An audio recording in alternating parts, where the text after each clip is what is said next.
തലസ്ഥാനത്ത് 8 ദിവസം നീണ്ടുനിന്ന ചലച്ചിത്രപൂരത്തിന് തിരശീല വീണു. പ്രൗഢോജ്വലമായ ചടങ്ങോടെയാണ് 29ാമത് രാജ്യാന്തര ചലച്ചിത്രമേളയ്ക്ക് സമാപനം കുറിച്ചത്. പെഡ്രോ ഫിയറെ സംവിധാനം ചെയ്ത ബ്രസീലിയൻ ചിത്രം മാലു സുവർണ ചകോരം നേടിയപ്പോൾ രജത ചകോരം, ജൂറി അവാർഡ് ഉൾപ്പെടെ 5 അവാർഡുകളാണ് ഫാസിൽ മുഹമ്മദിന്റെ ആദ്യ ചിത്രമായ ഫെമിനിച്ചി ഫാത്തിമ നേടിയത്. അന്താരാഷ്ട്ര മത്സര വിഭാഗത്തിലെ മികച്ച സിനിമയ്ക്കുള്ള ഫിപ്രസി പുരസ്കാരം, മികച്ച മലയാളം സിനിമയ്ക്കുള്ള NETPAC award, FFSI KR Mohanan അവാർഡിൽ പ്രത്യേക പരാമർശം. ഇതിനു പുറമെ പ്രേക്ഷകർ വിധിയെഴുതിയ മികച്ച ചിത്രമായും പൊന്നാനിയിൽ നിന്നുള്ള ഫെമിനിച്ചി ഫാത്തിമ തിരഞ്ഞെടുക്കപ്പെട്ടു.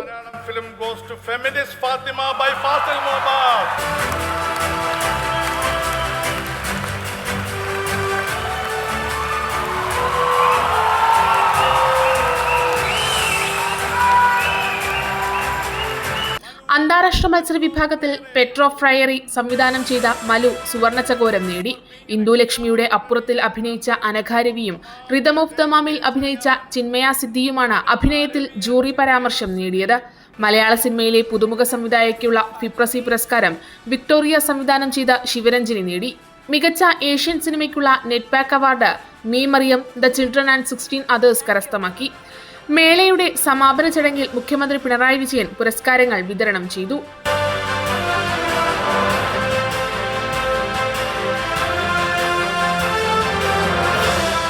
സ്ത്രീപക്ഷ രാഷ്ട്രീയം പറഞ്ഞ മേളയാണ് കടന്നുപോയതെന്നും മേള ഐക്യത്തിന്റെയും ഒരുമയുടെയും വേദിയായി മാറിയെന്നും മുഖ്യമന്ത്രി പിണറായി വിജയൻ പറഞ്ഞു. സ്ത്രീപക്ഷ രാഷ്ട്രീയം ഉയർത്തിപ്പിടിച്ചുകൊണ്ടാണ് ഇത്തവണത്തെ മേള കൂടുതൽ ശ്രദ്ധേയമായത്.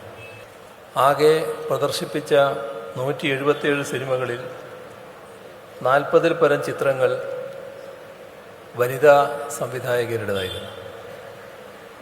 മേളയുടെ സിഗ്നേച്ചർ ഫിലിമിലൂടെ ആദരിക്കപ്പെട്ടത് മലയാളത്തിലെ ആദ്യ നായികയായ PK റോസിയാണ്. സ്ത്രീപക്ഷ കാഴ്ചപ്പാട് ഉയർത്തിപ്പിടിച്ച ഈ മേള ഐക്യത്തിൻ്റെയും ഒരുമയുടെയും വേദിയായി കൂടി മാറി എന്നത് ഏറെ സന്തോഷം പകരുന്ന കാര്യമാണ്. അടിച്ചമർത്തപ്പെട്ടവരുടെയും ദുരിതമനുഭവിക്കുന്നവരുടെയും അവകാശങ്ങളോടൊപ്പമാണ് ഈ ചലച്ചിത്രമേള നിലകൊണ്ടത് എന്നതിന് നിരവധി ദൃഷ്ടാന്തങ്ങളുണ്ട്. ചടങ്ങിൽ 29ാമത് രാജ്യാന്തര ചലച്ചിത്രമേളയിലെ സ്പിരിറ്റ് ഓഫ് സിനിമ പുരസ്കാരം സംവിധായിക പായൽ കബാഡിയയ്ക്ക് മുഖ്യമന്ത്രി സമ്മാനിച്ചു. കൈരളി ന്യൂസ്, തിരുവനന്തപുരം.